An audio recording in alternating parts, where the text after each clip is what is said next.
when we talk about artificial intelligence, people normally imagine Terminators. And I think we are very preoccupied with machines taking over the world. We already are very dependent on technology as it is. Imagine that everything that depended on technology didn't work today. We wouldn't be here today. So my very simple message is that we need to embrace the fact that we are very dependent on technology.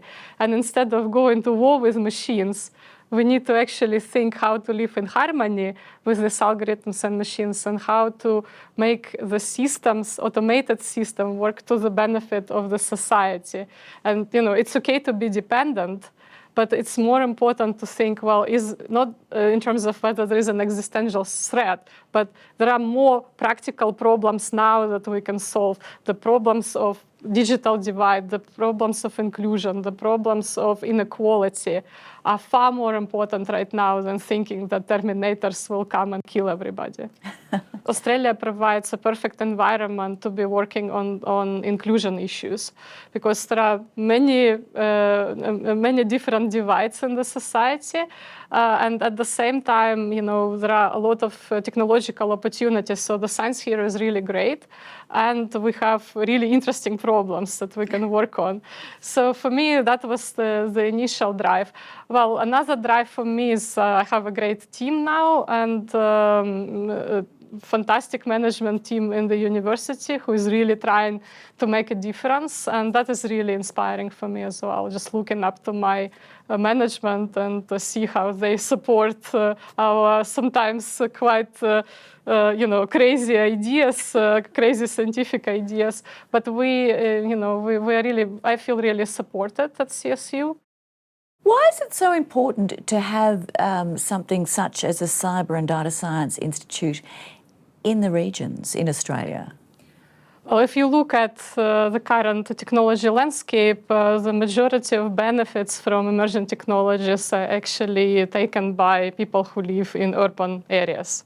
So we have all sorts of systems in urban areas and a lot of infrastructure in urban areas, but equally we do have infrastructure that is extremely important in rural areas.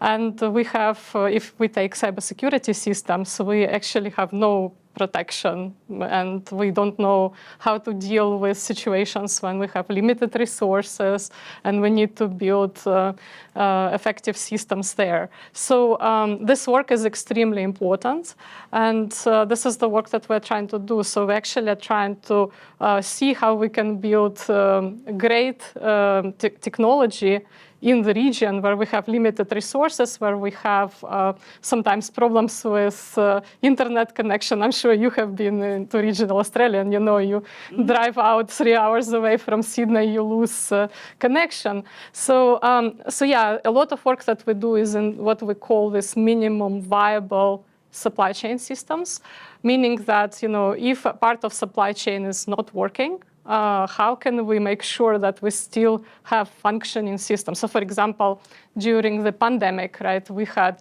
the entire states were closed down, or cities were closed down. So that means that you have very limited access in and out of the city. So how do we build algorithms, AI-driven system and emerging technology system that actually allows us to still function as a nation in these environments? How does your work actually facilitate that, though, at the Institute? Yeah, so the new idea about it, well, we usually talk about responsible artificial intelligence or trustworthy system, but much more important problem is inclusion in technology. Because technology can be a social lift, but equally it can be something that drives inequality and makes outcomes really unequal for a lot of people.